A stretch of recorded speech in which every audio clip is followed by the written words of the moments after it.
somebody could articulate the sort of humanist perspective against both dehumanizing technology that threatens to rob us of our creativity, of our knowledge, of our expertise, of our job prospects, etc., and oligarchy. And this is a key thing, is that lots of people do not like the idea that the fate of mankind is being left in the hands of a handful of oligarchs.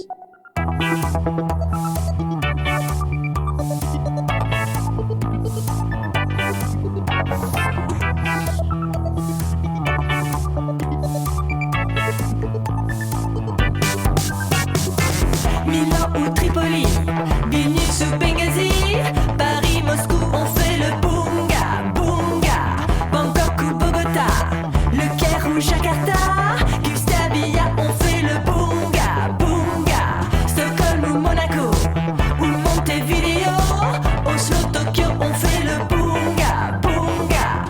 Hello, it's been a while. Hello, Lee. Hello, George. Hello.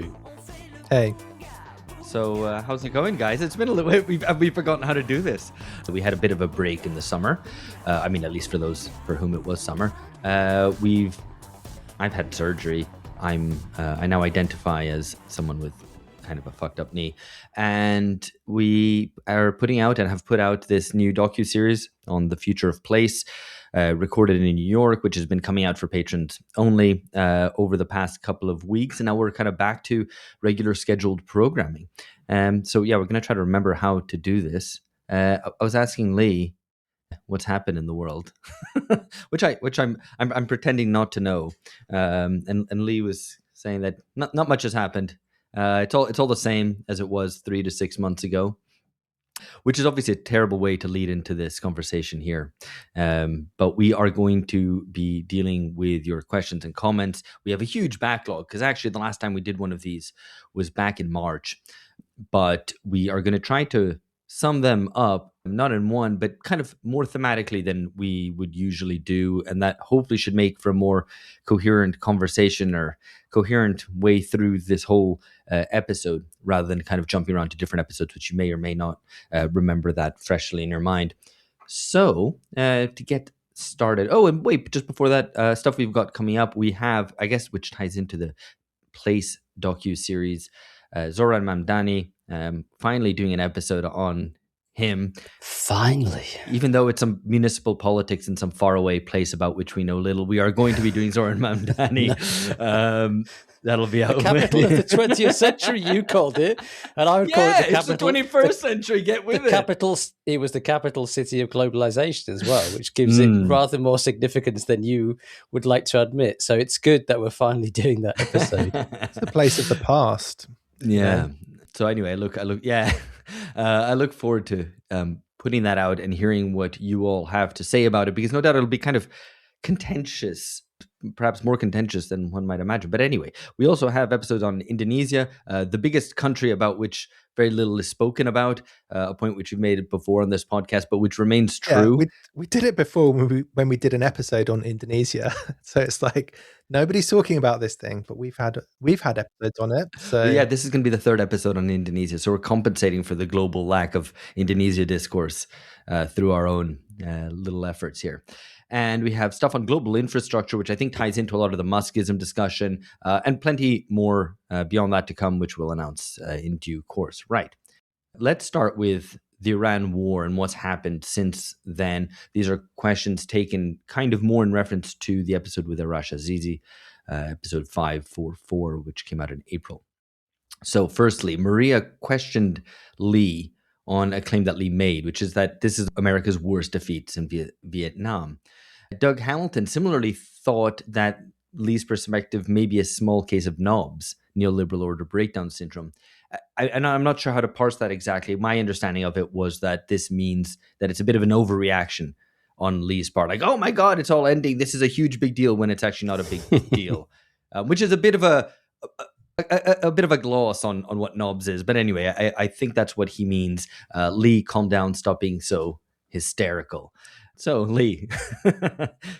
Yeah, I mean, I take these criticisms seriously, so I'll give a detailed response, right? This episode was back in April, 4 months ago, but I think I was right. So this is why you come to Bungercast, right, for the hot takes that actually are true, because you have a correct perspective on the world. You've got the Bunger perspective. So what are the contending alternatives for this for worst defeat since Vietnam? I'd say that you've got Afghanistan, you've got Iraq. Okay, Afghanistan was a defeat because the Taliban are now back in power. Clearly, it's a blow to American prestige. It's been a waste of blood and treasure, but there are not really any big systemic effects that come from that. American allies backed the United States all the way through. They had UN Security Council authorization, so it was technically legitimate under international law. There's broad international support for what the Americans were trying to achieve. So I don't think that's a contender, really. Iraq, the defeat there was more of a strategic defeat because the intervention that removed Saddam Hussein destabilized the entire Middle East and led to the Arab Spring and all the unrest and so on that has followed since, kind of chain that led through the Syrian civil war, the loss of American and Israeli domination of the region, and then the action and intervention of lots of middle powers and extra regional powers, including in Russia. The United States' behavior was seen as roguish because it didn't get Security Council authorization. There was widespread hostility to the American action, particularly in the global south, but a lot of American allies stuck with it. Some participated, and there was still cooperation on a wide range of other issues. So when George Bush left office, there was widespread celebration on the West that normal service was resumed, and American hegemony trundled on. Iran, on the other hand, I thought back in April, and I only think it's more true now, is a total failure and a total strategic disaster for the United States. It's a failure militarily, politically, and strategically. Militarily, the United States has been exposed as a bit of a paper tiger in a sense, because it can't even subdue Iran, which is a relatively crabbed and backwards regional power that's been crippled by sanctions for the past 2 decades. The United States is very close to running out of stockpiles of key missiles, which exposes really serious weaknesses in its military industrial base. Politically, NATO initially was quite split on the intervention, but generally American allies are uniformly hostile. They're not supportive, and they're all seeing that America is no longer a reliable and stable partner, and they're trying to sort of make their own way increasingly in the world. As for the rest of the world, they've suffered a big energy shock, not as big as perhaps we would have anticipated. There are reasons for that have got to do with China. But this is not just a question of the violation of sovereignty, a question of principle. It's had material impacts on their well-being, with loads of fuel rationing and so on. So America is persona non grata in the rest of the world as well. Strategically, this is the kind of biggest aspect of the failure, I think. The Americans have had to draw forces away from the Indo-Pacific to deal with the Iranians. And Iran has shown that American bases worldwide, but particularly in Asia, are extremely vulnerable to missile attack. So what used to look like a strategic asset for the United States, which was this network of bases kind of around China, for example, those bases now look much more vulnerable than they did in the past. There's a total loss of American credibility as the guarantor of global energy markets and Gulf security. The Americans have had to lift sanctions on Russian oil and Iranian oil exports to try and maintain oil prices or stop the rise in oil prices, which has empowered enemy states. The United States clearly cannot win the war militarily, keeps pretending it can and then dodging back and then entering talks. And the ceasefire, which of course broken down, but if you look at the ceasefire terms, it clearly was basically a form of surrender on the part of the United States. So Iran promised to reopen the Straits of Hormuz, and was basically a return to the status quo ante, and reaffirmed its position that it wouldn't pursue nuclear weapons in exchange for what? A drawdown of American forces, the concession on the part of the United States that the Straits of Hormuz would be run by Iran and neighboring countries, that the United States would organize somehow for $300 billion in reparations to be paid to Iran, and that the United States would lift its sanctions on Iran. That's the framework for the peace deal, and the Iranians so far not budging on it. And the regime, of course, is still in place. And then finally, the United States has repeatedly had to ask China for help in dealing with Iran. And of course, China looks fantastic by comparison, merely for sitting on its hands. So that's why I think it was the biggest strategic defeat since Vietnam. And I think I'm right. George, any comment on that? Not as long Well, a let me comment as then just Lee, say but about. I do have something to say. I mean, why ask me if Okay. I have a comment and then halfway through what I'm saying? Because you just be started like, saying well, no, not as such. So okay, let No, I me said then say what I. not as much of a comment as Lee's, and I would have fucking finished it by now if you hadn't interrupted. So my point was, it just made me think of Origi's idea that Vietnam, which we did a previous reading club on, that Vietnam was the signal crisis of American hegemony and Iraq was the terminal crisis. I don't know what that makes Iran then. It's like, what's after terminal? It's like, I don't know, death rattle. digging up the corpse and violating it. I don't know. That's the death rattle of American hegemony, I guess. Yeah, it did all start with Iraq. Yeah, in a well, sense. Weekend at Bernie's humiliation. Anyway, that's comment over to you, Alex. Thank you for waiting. No, I just think some of these questions, I don't know if I don't want to read into what they are thinking, our listeners are thinking, because that would be improper of me. But there's improper. There's a sense that, okay, well, how can you say this is the worst defeat? There's no kind of big catastrophe. Where are the fireworks? And I think, in a way, maybe it's pedantic, but it's worth distinguishing between a failure and a defeat, right? I mean, you could say that the US's failure to do anything in Afghanistan, given the weakness of the Afghan state, and to do any sort of, basic nation building, is kind of a bigger failure than what they're confronting with Iran, which is a thornier opponent, and a thornier issue to deal with. Afghanistan kind of fairly isolated, no significant backers, allies, etc. So in a way, like the failure might be bigger with with Afghanistan. But the problem, I think Lee put it in the right context, which is to understand it as kind of a strategic defeat and what it signals to the rest of the world, and the impact that it has on hegemony. I think that it's right to put Iran, the US's failure with Iran in those kind of historic terms. Yeah, it's true. So the difference is, what are the implications? What are the strategic implications of the conflict? So it's true to say that you could say that the humiliation of the United States in Afghanistan is greater because, the Taliban are basically a bunch of AK-47 toting lunatics. And what's wrong with an AK-47? And the world's very most reliable powerful gun. And the world's most very powerful old military technology, as the name attests to. Lee, sorry. Yeah, the world's most powerful military couldn't defeat them, so that is humiliating. But so what? Like, it's not like Russia was empowered by that, or China was empowered by that, or the rest of the world turned against America because of that. Whereas all those things are happening with the Iran case. So yes, Iran is a more formidable opponent than Iran, and obviously more formidable than Venezuela. But that's not really the point. The point is that there are major implications that flow from the American defeat in Iran, and so far it is a defeat, right? This war's been going on for 6 months. The United States has not won. It's inflicted enormous costs on Iran, but the regime is still in place, and its demands haven't changed remarkably. I mean, we ought to be sort of asking very detailed questions about how has this regime managed to stay in power. Presumably it's got to do with in fact decades of adaptation under sanctions, that they've learned to survive in conditions of real hardship. They've learned to distribute leadership to different groups so that the regime can keep fighting even when bits of it are chopped off and blown up. That presumably is the explanation. I'm not an Iran expert, but it's quite remarkable. But there would be an analogy with Russia. Attack. There would be an analogy with Russia then, as well, just in terms of its own adaptation to.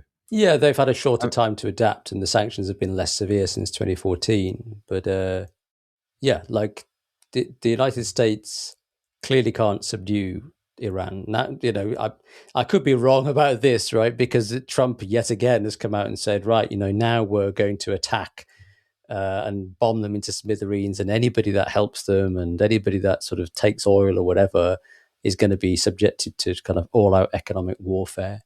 But I think that basically my judgment is that the Americans are out of ideas. Like, there's even been leaked conversations from like close to the Pentagon saying, like, anyone got any ideas about what we can do to defeat Iran? I think they just don't know what to do. They can keep bombing and bombing, but yeah, in the end, there's nobody on the ground capable of removing the mullahs from power.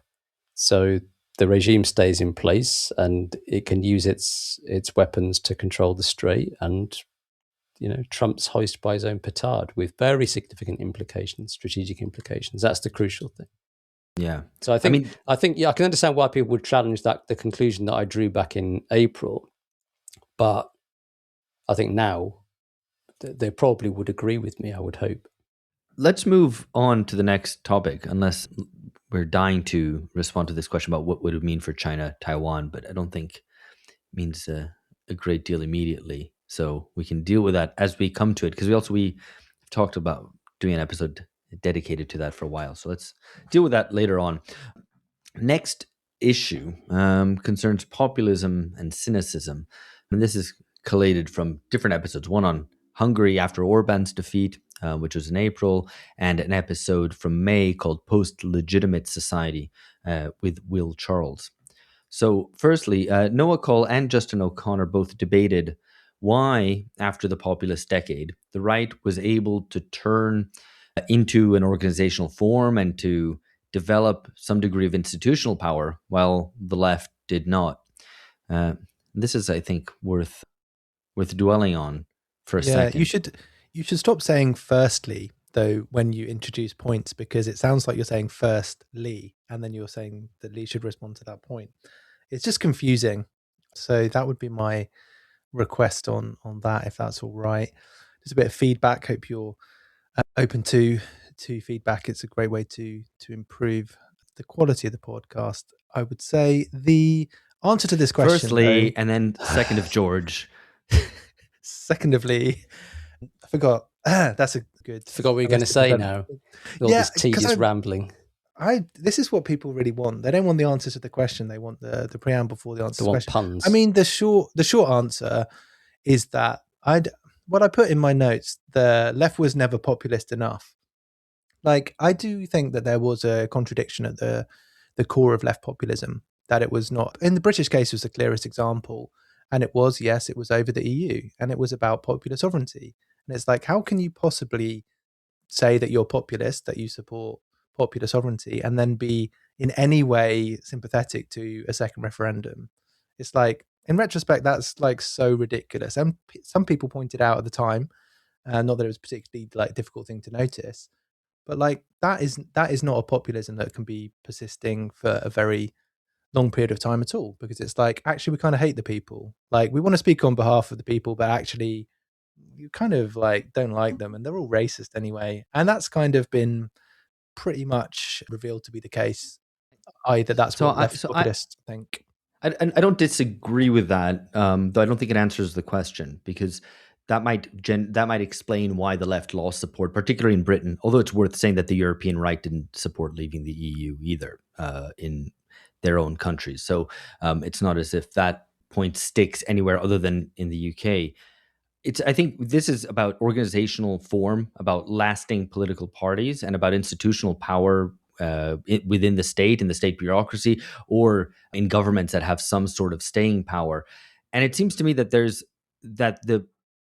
firstly, that the right populists swim with the stream more than against the stream, insofar as it relates to questions of the economy, right? That the left has redistributive demands, which economic the right does are you not. Talking about here? The stream of history, I suppose. I mean, the direction of capitalism, basically. That the left swims proposes to swim upstream, right, in terms of redistribution, taking democratic control of the economy, at least in the long run, etc. The right doesn't do this, and so its demands are much more easily incorporated by the existing structures of technocracy, which is what's happened. I mean, this is quite clearly what happened in Hungary with Orban. For all his friction with the EU, over Russia, over various other kind of cultural issues, rule of law, etc. Basically, he became a hub for German manufacturing. In Italy, Meloni has provided probably the most clear example of a right-wing populism, and I put this in quotation marks, which is able to kind of approach the existing structures of technocracy, and the existing structures of technocracy are all too happy to take on board some of the right populist culture wars as a way of rejuvenating its own form of rule and trying to gather some sort of legitimacy. And I think that's a very important fact, just very simply, that the right and the left are not mirror images of each other. They're not like, they don't play on exactly the same field. They have the different proposals. It's not just different kind of, it's not just different visions of society in the way that it is often presented. So different fields, different streams, different terrains. Mixed metaphors. I agree. Obviously, I agree with George that the left wasn't populist enough. I would add that they weren't like demotic enough. Like, they're not with the people. Even when they claim to speak with the people, they've actually got a very awkward relationship with the people. The left spent most of the last most of the populist decade, the left spent its time sneering at the ordinary people rather than being on their side. So the right just is able to present itself much more effectively as being with and on the side of the people against the elites, and that includes like cultural elites with which the left is associated. I do also, though, agree with Alex, is that neoliberalism is kind of more compatible. Sorry, right-wing populism is more compatible with key aspects of neoliberalism, which makes them less threatening to powerful and wealthy interest groups, and consequently, they're able to draw quite a lot of support from various wealthy donors, for example, and that is not insignificant. Finally, I would say, though, that there's also different levels of comfort with the party form, and that's crucial. That left populism tended to take the form of protest movements and horizontalism rather than taking the form of political parties trying to seize state power. So I think I'm only really aware of one in Europe, of one protest movement that converted itself into a political party because it realized it had to seize state power, which is Podemos. I think others, you had a kind of populist eruption into the Labour Party, but then it fell by the wayside for the reasons that George outlined, right? The Brexit U-turn that Corbyn did is what caused him to lose the 2019 election. So I would highlight those three things. They're not populist enough. They're more their stance can be accommodated by the wealthy and powerful. If you just look at the way that French business is cozying up to Le Pen at the moment, that's very clear. And thirdly, it's about form. The party form is crucial, and the left is starting to realize that now, but only really belatedly. Oh, isn't I think that's right. I mean, I would only add that in a way, the left was too populist, right? I mean, populist in the sense of being wedded to kind of something which is like totally disagreeing with, like, it's not populist enough. Well, no, because it's in some ways too populist. Well, it can't. Can it be both? No, because it relates to the third. No, because it relates to his third point about the party form. Too populist means not organizational, right? Of having this great big void between the people and the super leader. That is, populism in the organizational sense means an avoidance of traditional, bureaucracies, hierarchical party structures, and representative mechanisms, other than kind of more direct plebiscitary sort of forms of representation. I mean, that's what populism is, and arguably it was the right not being populist which has allowed it to be more successful than the left, because the right was anti-populist. The right has, in the process through which right populism has managed to have governments with actual staying power, being re-elected and so on, it has done so by abandoning precisely its populist insurrectionary aspects and becoming much more conservative, right? And I mean, I've described this before as a shift from right populism to radical conservatism. You're muddling two different things up, I think. So populism is, I mean, we get into definitional arguments, but if you follow Leclau, then populism is simply a way of doing politics by drawing a cleavage between people and elites. What organizational form that takes is left actually quite open and depends on individual movements. So you can say, I'm on the side of people, we organize a party, we capture the state to get rid of the elites. That's what a lot of populists have historically done. So populism is not incompatible with the party form. The problem with the left is frankly, it's the influence of anarchism on the left from the 1990s and 2000s, a hostility to institutions, to representation, to hierarchy, and to basically the kind of forms of party discipline in favor of spontaneity, horizontalism, etc. But I don't think we should muddle up those two different things, right? We've had populist parties for many decades. Go back 100 years as a populist party in the United States. They were populist. Yeah, I mean, we'll get into definitional issues if I respond on this. It's just leave it registered that there is a kind of understanding of 21st century populism as precisely relating to a kind of a dismissal of the old kind of bureaucratic forms of party organization and so on, and that's what happened on the left. But fair enough. I mean, we're saying the same thing in terms of the critique of the influence of anarchism on the left. There's another point. Populism is hostility to elites, but you can express that hostility to elites by creating a counter elite and displacing them. A new elite that is more representative of the people. That's what populism claims to do, and the right is simply better at doing that. I mean, there's those arguments around the digital party, for example, which Paulo Gerbato makes, which is it's precisely a form of populism, right? Where you have a kind of mass base which is organized in opposition to elites, but without formalizing but it's a party. The structures of party. It's still a party, right? Okay, it's not a representative party that involves mass democracy and empowers people. And that's one of the problems of right-wing populism, why it doesn't solve things. But it's still a party. It's not Occupy Wall Street. Sure, but I mean, there were left-wing I mean, the left occupied the Labour Party. There was Podemos. The left tried to win via the Democrats in the US. You know, these were left populists. So, I mean, I don't think... obviously I've been critical of horizontalism and kind of left-wing anarchism for a long time and have written about it, but I don't think it can be summed up as just hostility to the party, because that isn't what happened as of 2015, 16 onwards. It mostly is, I think. The bottom line is, my answer to this question is, the right is better at creating a counter-elite. Evidence of that is Trump. Look at what happened when Trump seized power unexpectedly, didn't work very well in his first term. He spent 4 years out of power assembling a counter-elite that now staff up the state, right? And taking over the Republican Party. What did the Bernie guys do? Go back and lick their wounds and moan and do progressive neoliberalism, basically. Yeah. No, then that I agree. Let's move on to another point, which is related to this theme of populism and cynicism here. So in reference to Muskism, and I'm sure, listener, you'll remember that episode. In that discussion, and in a discussion which we had with Will Charles, there's this notion that no one buys into contemporary ideology, but thinks other people do, right? Other people are the dupes. I'm not the dupe. I mean, that is the central